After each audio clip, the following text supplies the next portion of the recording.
Namaskaram to all of you, Manoj, Eddie, Kunal of course, and everybody else who is there in the conference. My namaskarams to all of you, please, Kunal. Yes, thank you, Sadhguru. So the first question is, most of us have a understanding of the word conscious or unconscious. And for those of us who don't, we can look at a dictionary and understand what that word means. But from a spiritual, from a spiritual point of view, or from your point of view, or from your understanding or your experience, what does it mean to live a conscious life? What does it mean to live an unconscious life? And at a personal level, and how does that translate into a worldview? Well, uh, well, Kunal, you've introduced me well, so I can go ahead without any breaks on it. Well, to put it simply, you cannot understand what is consciousness. Because understanding always comes from accumulated knowledge about something. Essentially, consciousness means an intelligence within you which is not shackled by your memory, an intelligence which is completely unsullied by your memory. There is an dimension of intelligence within you which is untouched by memory. Everything else about you is memory, whether it is evolutionary memory, genetic memory, karmic memory, conscious, unconscious, subconscious memories, various types of memories. In yoga we see 8 different dimensions of memory. Everything that you are, the shape of your nose, the color of your skin, the way you sit, the way you stand, the way you speak, everything that you call as myself is an amalgamation of a very complex dimensions of memory. But there is a dimension of intelligence within you which is not ruled by your memory. Why is this dimension so important? Because memory means survival. Memory means a boundary. What is within my memory is familiar to me, what is outside of my boundary is strange, or well, you're in California, it's weird, all right? Anything that's not in your anything that's not in your memory is bound to be weird.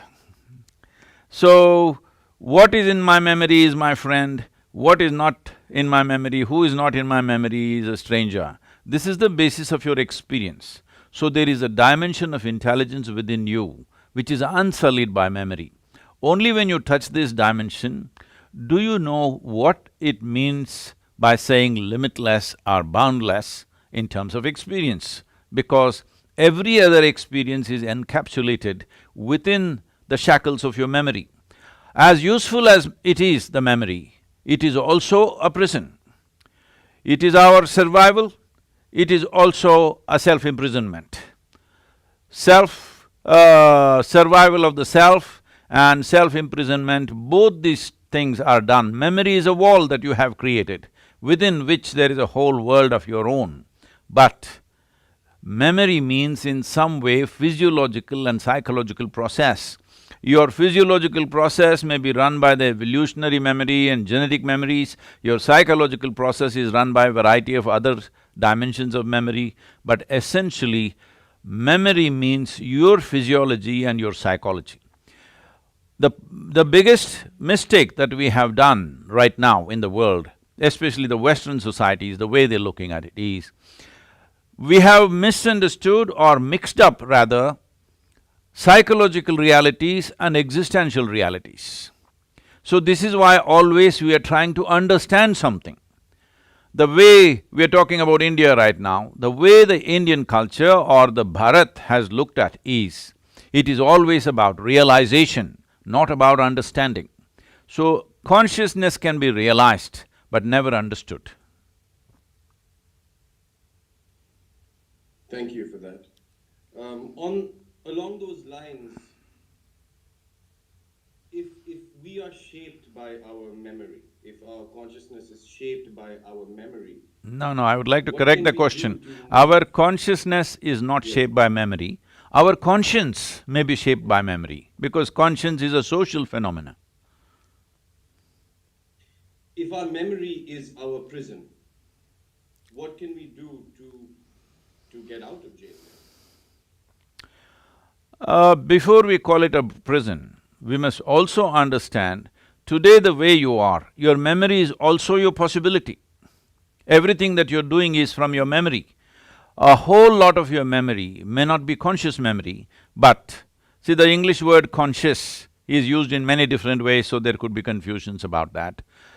We are talking in terms of physiologically being conscious or unconscious, psychologically being conscious or unconscious. Consciousness, we'll keep the word consciousness little away for the sake of understanding. Being conscious and unconscious is a different aspect. So, everything that you are, from the shape of your body, from the color of your skin, the way you understand life, the way you perceive life, everything is ruled by your memory. So it is also your possibility. At the same time, it is a limitation. You will realize the limitation of your memory only when a longing to grow beyond these limitations arises within you. See, every human being has a longing to be something more than what they are right now. But that something more is a very incremental piece. So this is why we need to fast forward our life and see right now. Little desires that you have, when you were a 8-year-old boy, maybe your greatest desire was a bicycle or something like that. Then it went on expanding. So this desiring process is a longing to expand within a human being. This longing to expand, we are going in an incremental way, by installments. Right now sit here, everything that you have desire for, let's say it's right now come true, what's next? You will desire something else, something else, something else. Just do all this right now in the next 5 minutes. Everything else that you could possibly desire till the end of your life. If all of it is done right now, what is next? Then you will see you still want to expand in an unknowing way. You still want to be something more than who you are. When this longing becomes a conscious process, then naturally you're seeking to break the limitations of what you know. This is why in yoga, the yogic culture always saw that knowledge is a limitation. We never identify with our knowledge. We always identified with our ignorance. Because what I know, it doesn't matter how much I know, what I know is a minuscule in this existence. If you compare what you know to the cosmic space, it is an absolute minuscule. But what you do not know, your ignorance is boundless. So we always identify with our ignorance. The entire culture has been built upon it. This is something that has been seriously misunderstood by the rest of the world. Why India has been the way it's been, though there is an immense amount of knowledge right from ancient times, why is it they refuse to exploit knowledge? Because they saw that exploiting knowledge more and more, just using it to the extent that it is necessary for your life is different, but basing your life on the knowledge that you possess will ultimately trap you in a way that you cannot extricate yourself. That you start building, it's like a spider's web, you start building the web of your knowledge and you get trapped in it. Right now, see, whole lot of people are trapped on the internet, but we are making use of it, it's good.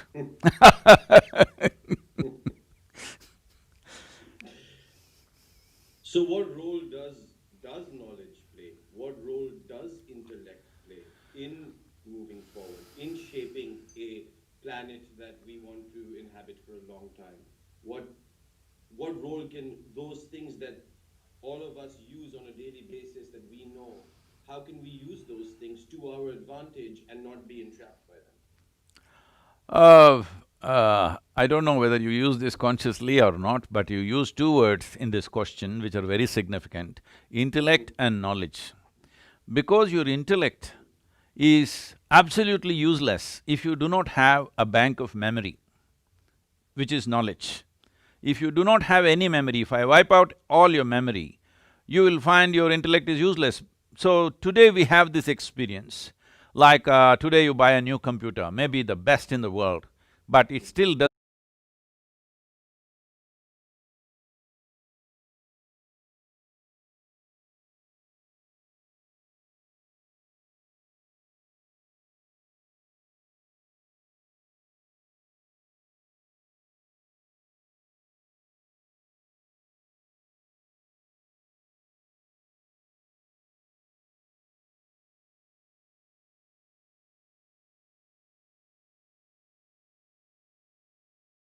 fantastic.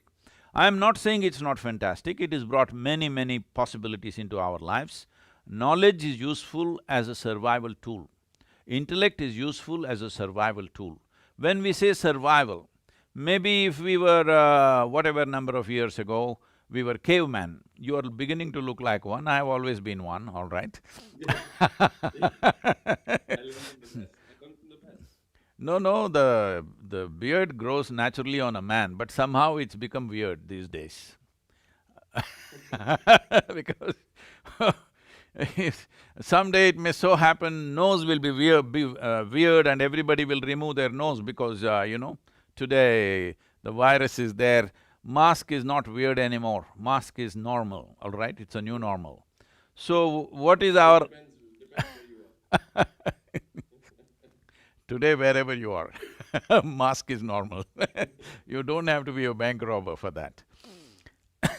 So, this intellect cannot function without knowledge. That means what can it do?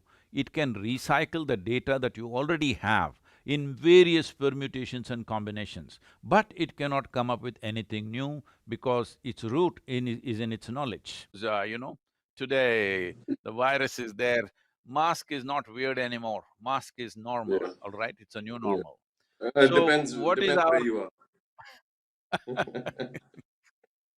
Today, wherever you are, mask is normal. You don't have to be a bank robber for that. So, this intellect cannot function without knowledge. That means what can it do?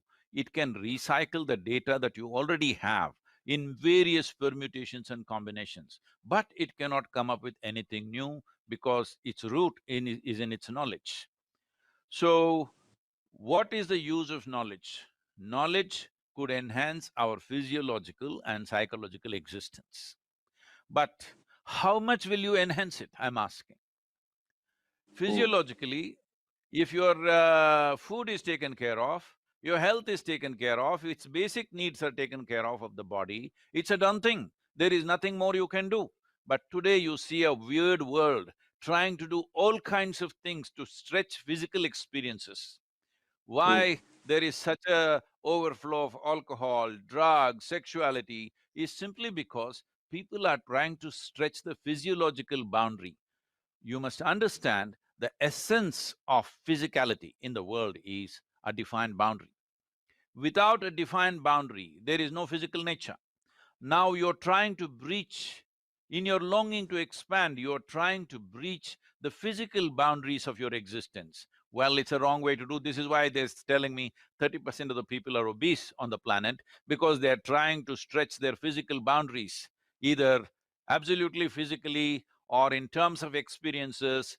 A whole world is moving in this direction. Somehow, they want to stretch their experiential dimension right now because their whole experience is limited to physiological and psychological experiences. They're trying to stretch that. You think you're stretching it, all you're doing is memory. You cannot do anything else with these two dimensions.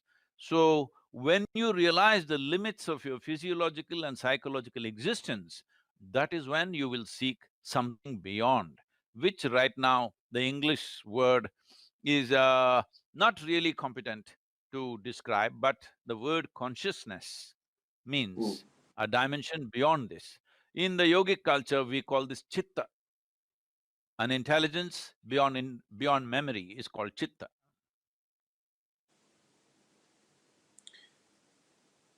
So how do we, as, let me put it this way, is it more important to take care of the planet consciously, or is it more important first to take care of the inner journey consciously, or are they inseparable?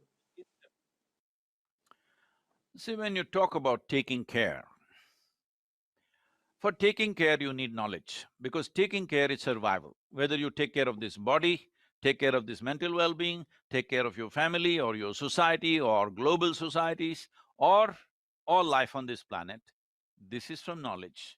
So taking care essentially means survival, isn't it? So Hmm. don't link survival to consciousness. Hmm. Being conscious that our life is enmeshed with every other life on this planet is knowledge. It is not consciousness. But this knowledge could have come out of consciousness, but unfortunately, this knowledge also we have acquired incrementally, you know, very piece by piece by piece. Through scientific knowledge, we pieced all this together, and now we're talking about environmental science. But this is something that you could realize from your limitless sense of experience, because your experience transcended the limitations of your own genetic and evolutionary memory, and you know the way the world is made. In the sense, in yoga, we are always saying anda pindanda. What this means is, the way an atom is made, that's the way the entire cosmos is made. So individual life, if you realize the nature of this life, in a certain way, you have realized the nature of the whole cosmos. This is the basis of yogic science, that if you know the very essential nature of what this is, you know in reflection what everything else is. So, how do we have to take care of this planet consciously? Definitely, we have to take care of this body consciously, we have to take care of the planet also consciously, because your body is just a piece of this planet.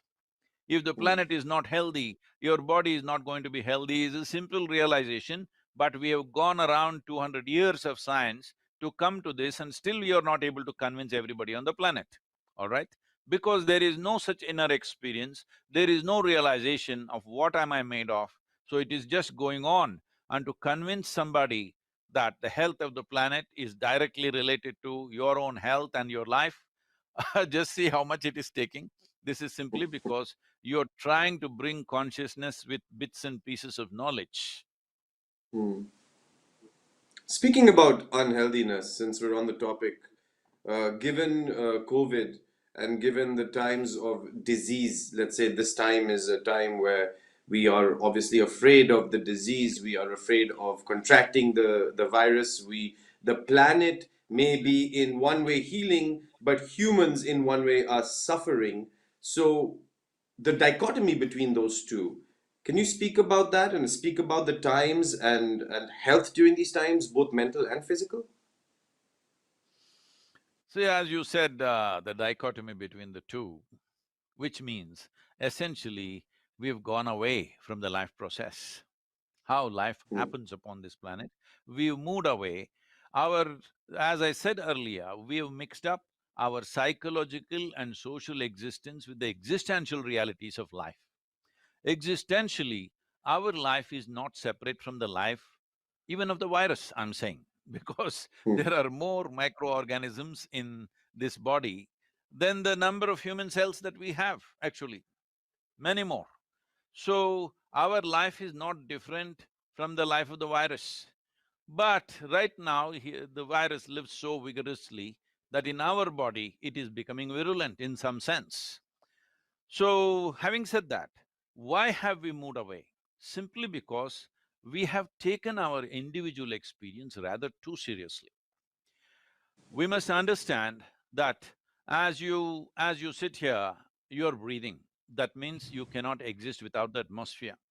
To sit here of this size and shape, you have eaten plenty in your life, because it's just the soil which has become food, and food which is sitting here as you and me.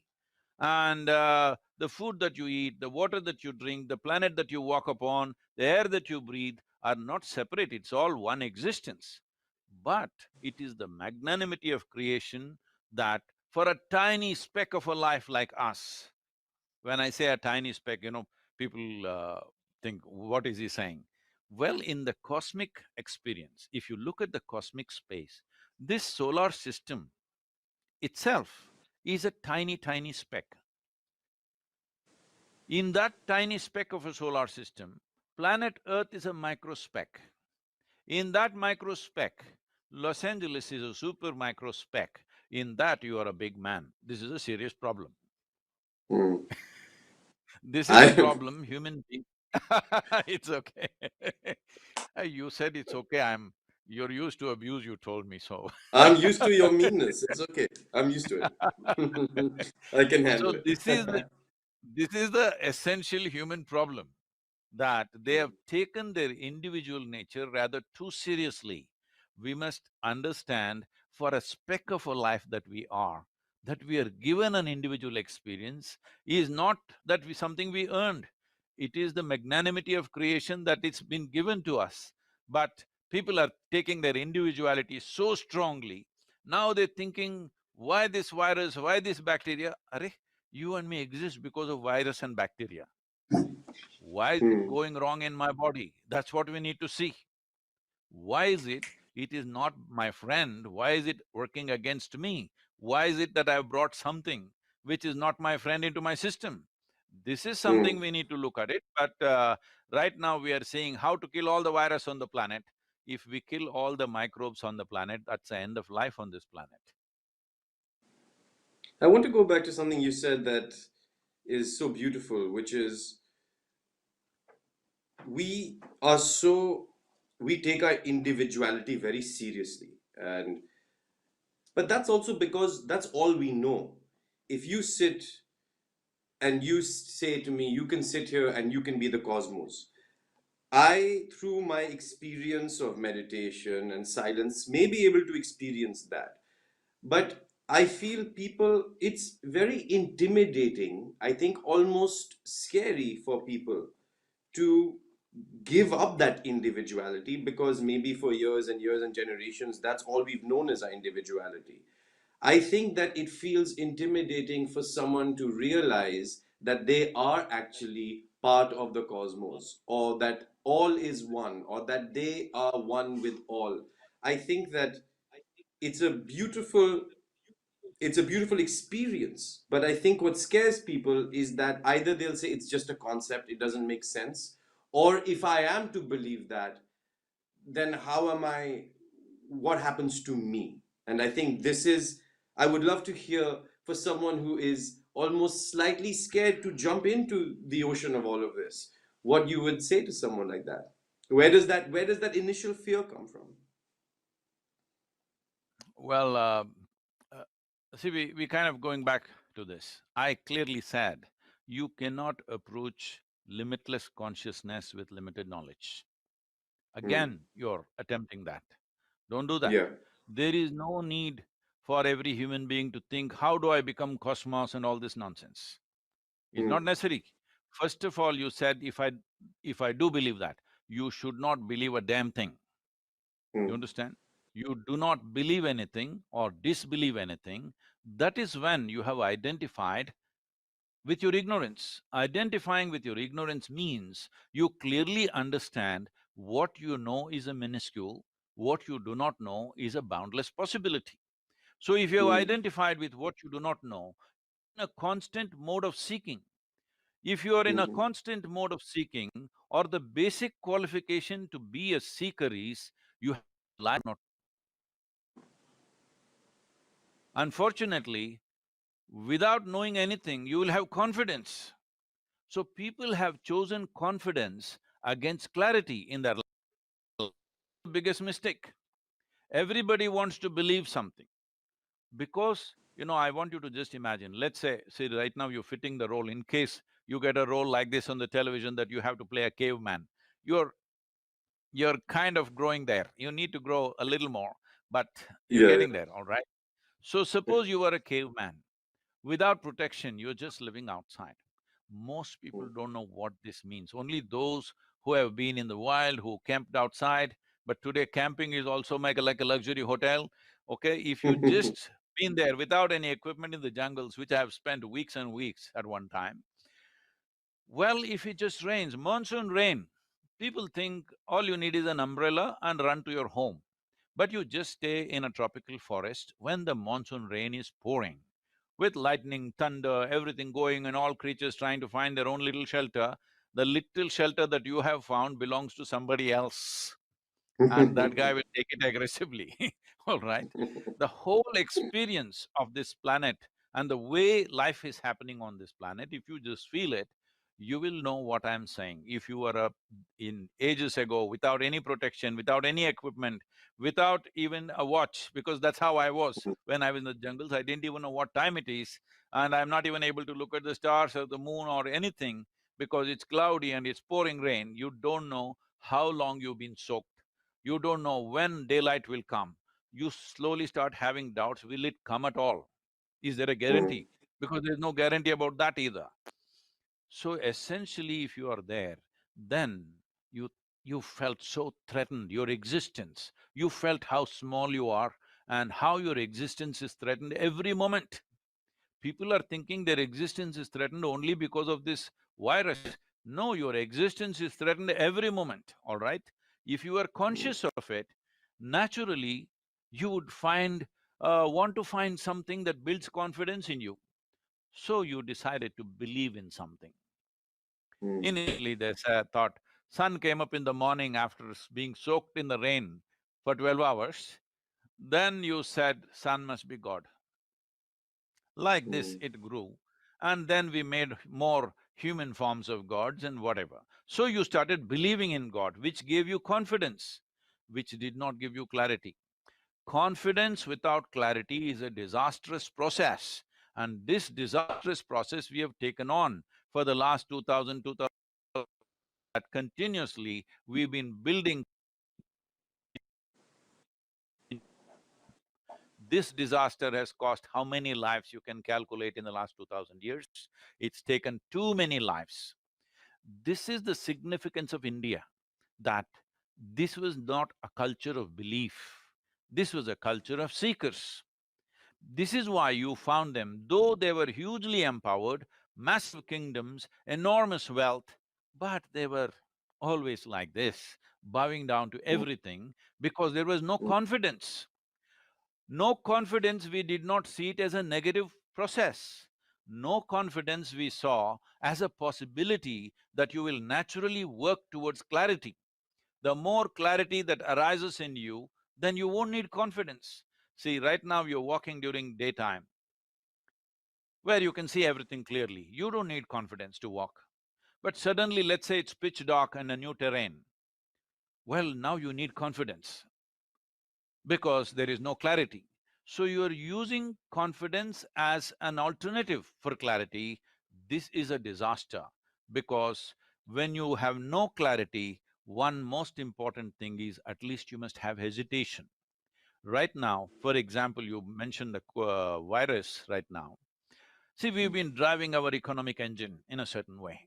Engine has been roaring. Every human being, every one of us, without exception, have been pushing the throttle as much as we can. But do you know who has the steering wheel? When the mm, engine roars, the most important thing is somebody has a steady hand on the steering wheel. This is very important when the engine roars. Engine has been roaring. Do you know who is holding the steering wheel? Is anybody at all has a hand on the steering wheel? So, mm. you've been driving fast, but it is like, these people who are on, because you're from Los Angeles, I'm telling you, it is well before your time. In '60s and '70s, people took LSDs and jumped off the tall buildings thinking they're going to fly, and they did fly for some time. That's the whole thing. Yeah. I don't know why you're looking at me. I don't take LSD. You're looking at me like that. I didn't say anything. Um, no, no, no. My parents are watching, please. Um, I wanted to, part of this whole thing is also India Global Week, and you touched upon how Indians are seekers, and that has been a big part of our culture. But what is it that India has done for the world, and how do you see us? What role do you see us playing moving forward in the global spectrum of everything? How do we move forward? How has India helped the world move forward? So what is India's contribution to the world? If that is a thing, there are 1,000 things to say, but because both of us are on right now in United States, let me quote somebody because I'm not used to quoting anybody usually. I'm not good at those things. But let me quote Will Durant, an American writer who wrote about the story of human civilization or something like this.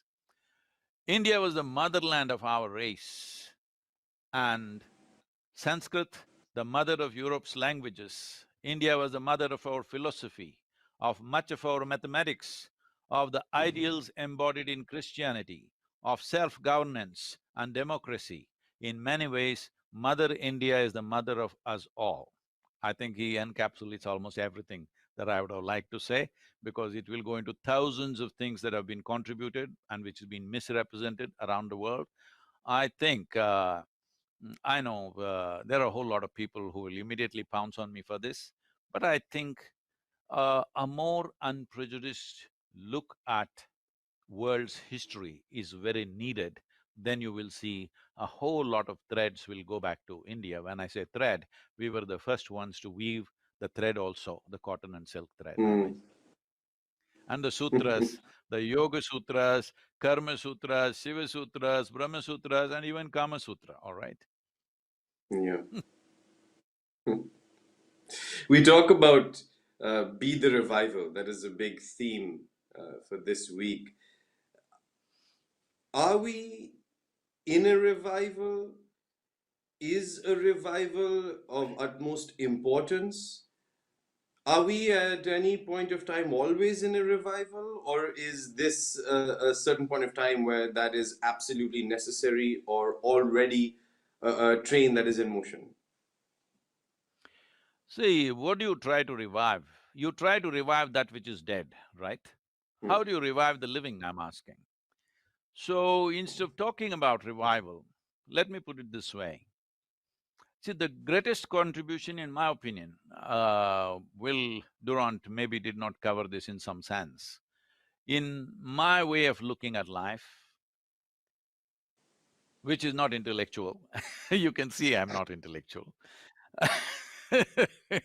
My way of looking at life, the most significant dimension that came from India is many thousands of years ago, Adiyogi said that if you are willing to strive, you can evolve into whatever possibility that is beyond the natural limitations of life.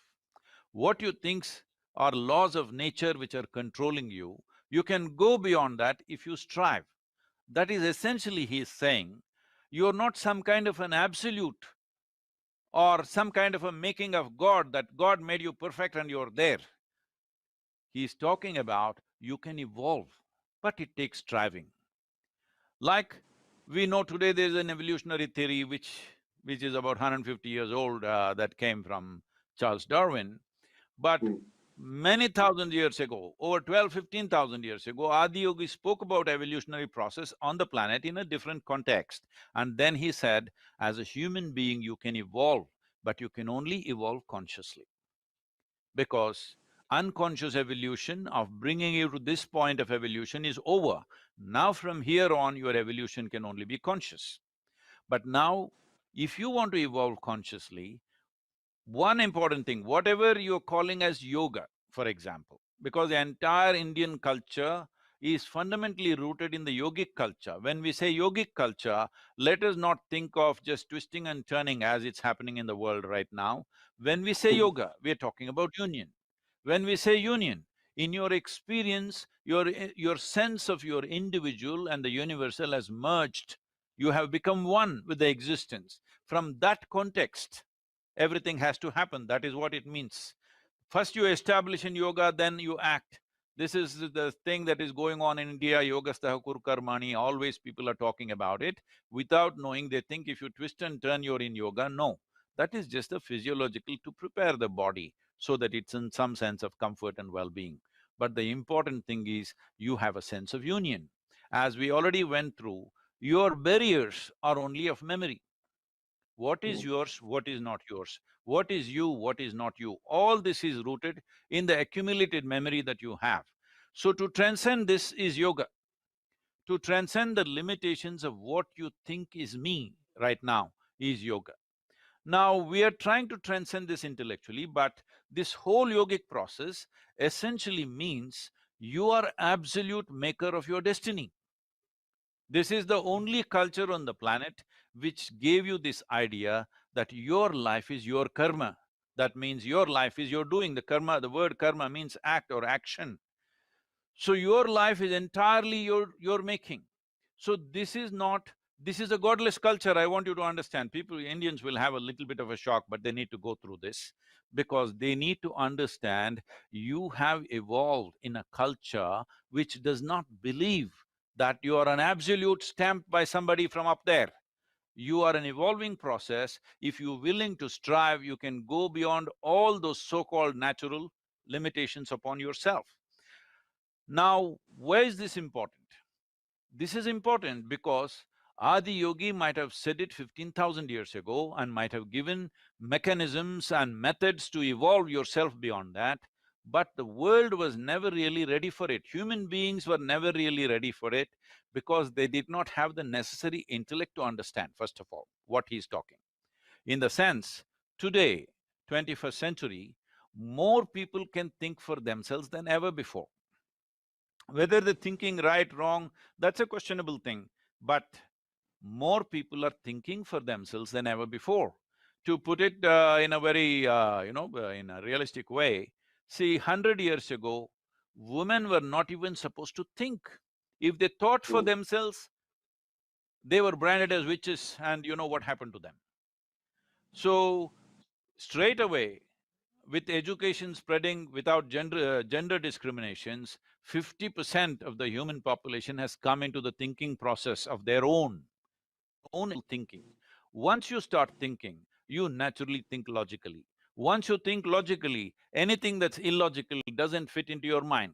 Right now, we are in a cusp of a generation, we are struggling between these two, belief and seeking. Your intellect wants to know, it is seeking, but your memory is soaked in belief. So this is a Mm. generation which is right now struggling with this. So as quickly as… because it is essential that we evolve consciously, in this generation, we must raise questions about the fundamentals of everything that we have believed till now. Right now, when I say everything that we have believed, this is something I'm seeing, which was which is a kind of a retrograde in my experience. I was just watching, like you're in Los Angeles, probably if I say football, you will think of that thing which doesn't look like a ball, which they throw, Yeah. because Yeah. our idea of a ball is round. So we call it football or soccer now. I was just looking at the history of this game. I saw when people like Pele was playing, George Best was playing, Cruyff was playing, whenever they struck a goal, they just jumped around, they shook hands with each other, or just leapt up or did a somersault, that was it. But now I'm seeing in recent times, whenever they score a goal, they will do, God, you scored the goal. I thought Yeah. only Maradona had that hand of God, but it looks like everybody has, because everybody is looking up and praising God. Even in India, when they score a century, they're saying, you scored the century. Yeah. Now this is a backward step, I'm saying, Mm. because this is important. In this generation, we ask questions. Questions means like this: now you're pointing up. Is it true the planet is round? At least now you know. In India, we have always known the planet was round. You must Mm. understand, geography is referred to as Bhugol. That means the studying of the globe. This is not now. I'm talking about Mahabharata times, when 5,000–6,000 years ago they talked about planet being round, not because of Galileo, well before that. So if you look up on a round planet which is spinning, inevitably you're looking up in the wrong direction, I'm saying. Mhm. So when you're talking about intellect, this is what intellect should do.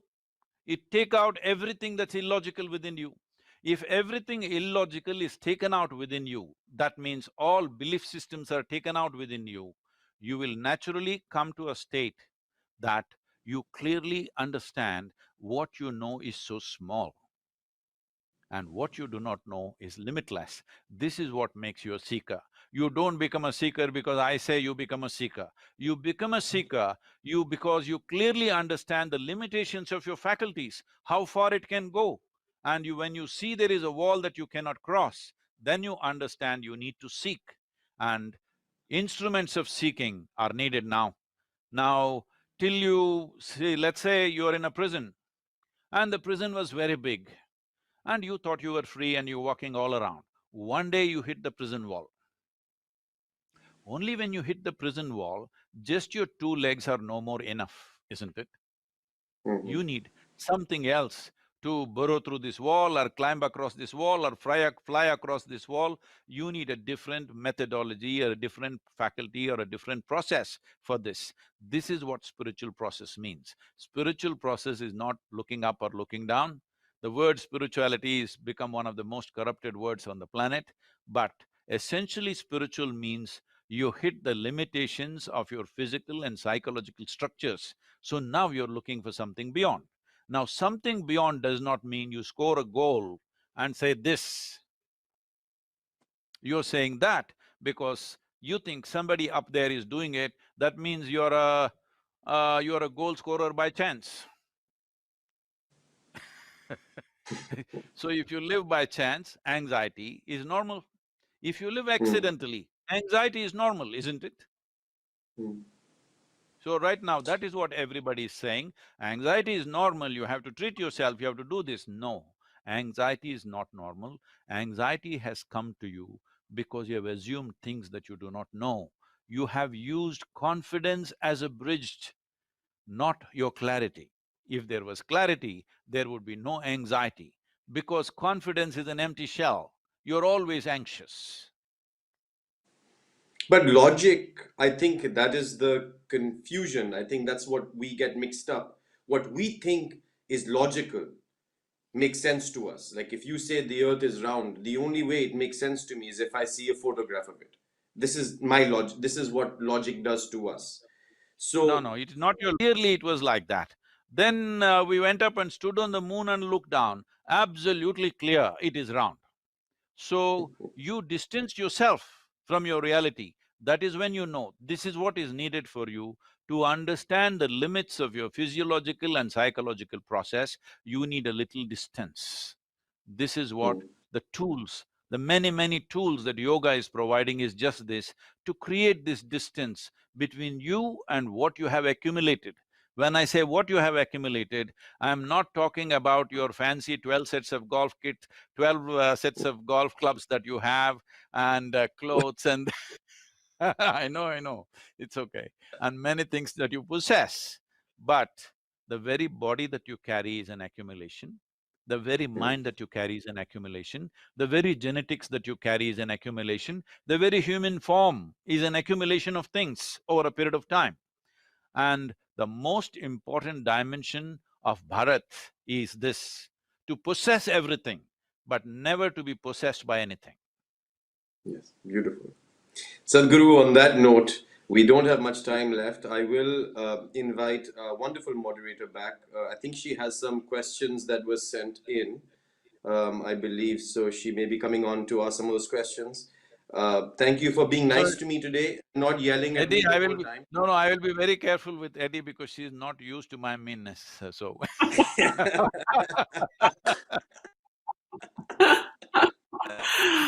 Well, I have to be very careful with my words. I can see that from your conversation so far. So I have some questions that have come through from the audience. Here is one that's come through from Rohan from India.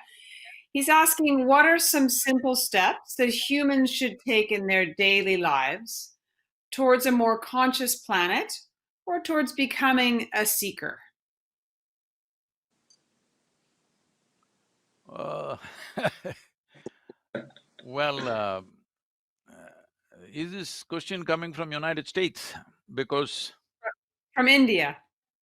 oh, India is the new West, let me tell you this. The urban India is the urban India is further west from Los Angeles. So, this takeaway culture, okay, you said all this, but what is the takeaway? Tell me three things that I can do. No, there's only one thing that you have to do. No, three things, I'll make it much simpler for you. Only one thing that you have to do is continue your life. Today, if you don't have… if you're in the university, you want to pass this examination, passed. Then what? You need a job, got it. Then what? You need promotion, you got it. Then what? You want $1 million, you got it. Then what? Then you want this car, that house, this wife, that kind, this, everything, everything. Got it, got it, got it, got it right now. Then what? Just look at this one thing, you will become a seeker. Hmm. Very Interesting. The only problem is, you're approaching… you have a intellect that no other animal has, no other creature on this planet has. You're not making use of it to… the idea of such an intellect and such a vivid sense of memory right now that human beings have, no other creature has the complexity of memory that we have. So the fundamental nature of this is that you don't have to go through every experience of life. Sitting here with your memory structure and your intellect, you can experience everything that human beings experience just by sitting here. Even with eyes closed, you can experience all those things, because all human experience happens within you. The range of possible experiences that can happen within you, you can go through by yourself. You don't have to spend a lifetime to experience little bit of food, little bit of sexuality, little bit of meditation, little bit of this, that, peacefulness, joyfulness, blissfulness, whatever. You can sit here and do all that in the next 5 minutes and be done with life. Does it mean you're done? No. That means the longing to expand beyond these limited things will naturally arise. That's when you become a seeker. So here's a question from London. This is coming from Shrey in London, and asking what worries you most about the state of the planet today? I'm not the worrying kind, but well, one thing that we must see, the only choice that we have is this: the planet is not in any kind of peril. It's only human experience which could go through terrible things if we don't take care of a few things. So if you're using the word worry in such a way, yes, what worries most is just the top 39 inches of soil on this planet. The average topsoil on the planet is 39 inches. These 39 inches of soil literally is responsible for over 90% of life on this planet, including us. These 39 inches of soil, there has been a huge amount of degradation in the quality of that soil, in terms of its organic content, in terms of the amount of life that should be happening within that. The biodiversity has been dropping drastically in the last 50 to 70 years. So if we don't take care of this 39 inches of the soil, and the only way we can take care of it is to put back substantial organic content into it. The only way we can put back the organic content is the green litter from the trees and the animal waste. Animals we are eating up in billions per year, and trees are largely gone. So this is the concern. If we don't put substantial amount of world's soil under tree shade, if we don't do this, others will reduce in their numbers and they may bounce back the moment human beings are gone. See, this is something we need to understand. We kind of touched upon this when I was talking to Kunal. For example, if all the insects on this planet disappear, all life on this planet will end within 4 to 6 years' time. If all the worms disappear, in 18 to 24 months, all the life will disappear on this planet, including you and me. If all the microbes and viruses and bacteria and everything disappear, life will end right now. But if all human beings disappear, planet will flourish. So we need to understand this, that we are not the center of the universe.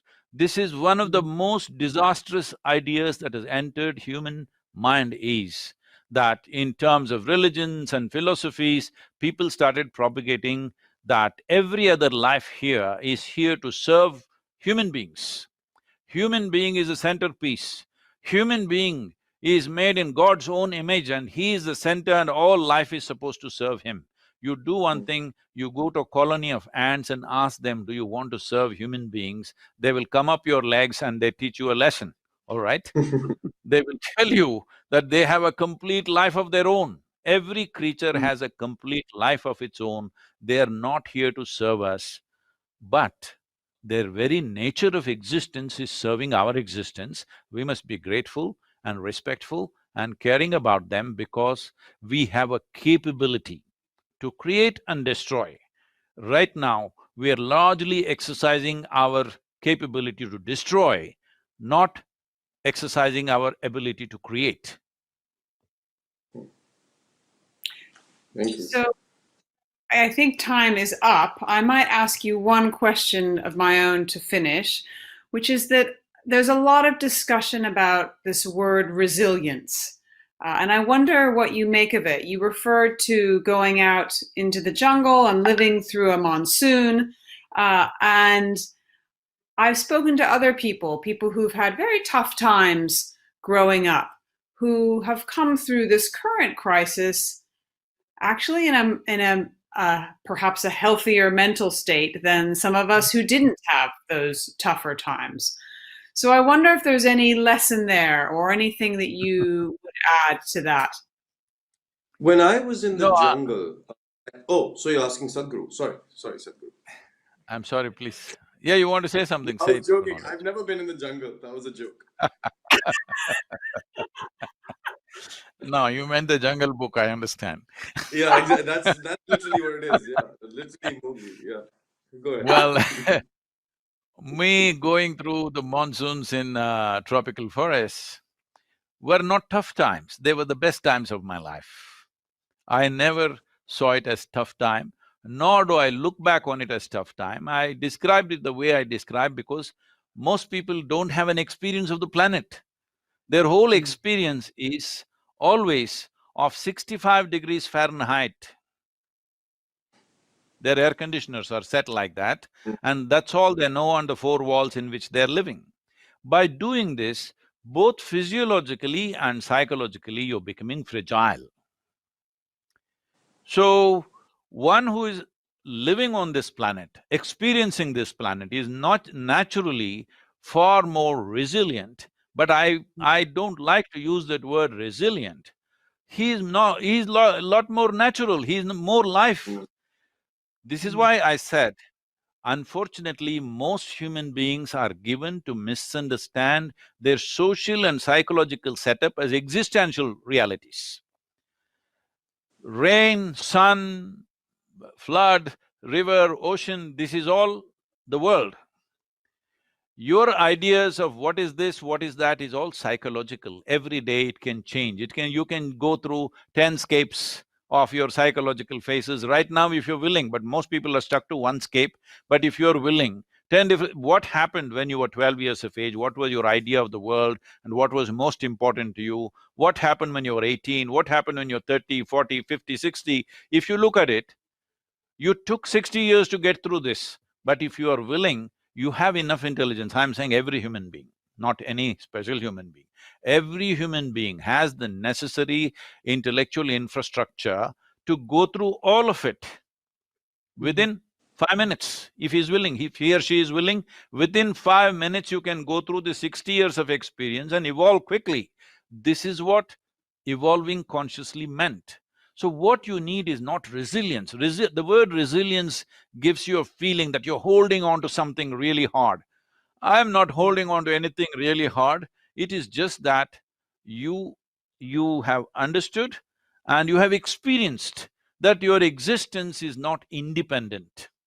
It is in relation to everything else. See, the way we launched some of the major massive movements that we launched in India is simply like this. We launched what is called as Rally for Rivers, one Project Green Hands, now Conscious Planet. The basis how I brought this about in people's experience is this. I saw there was not enough green cover in the southern states where we were. So it was 16%. I said our aspiration is 33%, how to get it there? So initially I tried to talk about, see, we need to plant trees, nobody had any attention. Then I made them sit in hot sun at 11 o'clock in the morning. In southern India, it'll get you. So then I moved them under the tree shade and everybody, like that. Then I told them I'd set up a certain process which is still going on. I said, just breathe and see. What you exhale, the tree is inhaling. What the tree is exhaling, you are inhaling. There is a certain way to make it a living experience within you.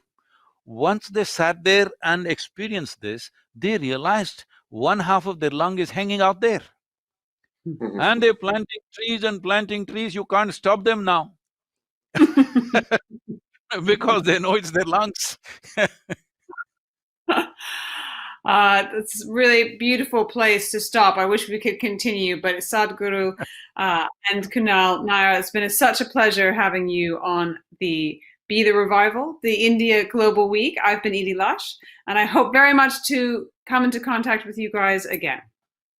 Thank you. Namaskaram, Thank you very and much. my best wishes for the India week that's happening. Manoj and others who are putting this together. The most important aspect of India is this: an absolute experience of inclusiveness and an immense experience of life is what we call as Bharat or yoga.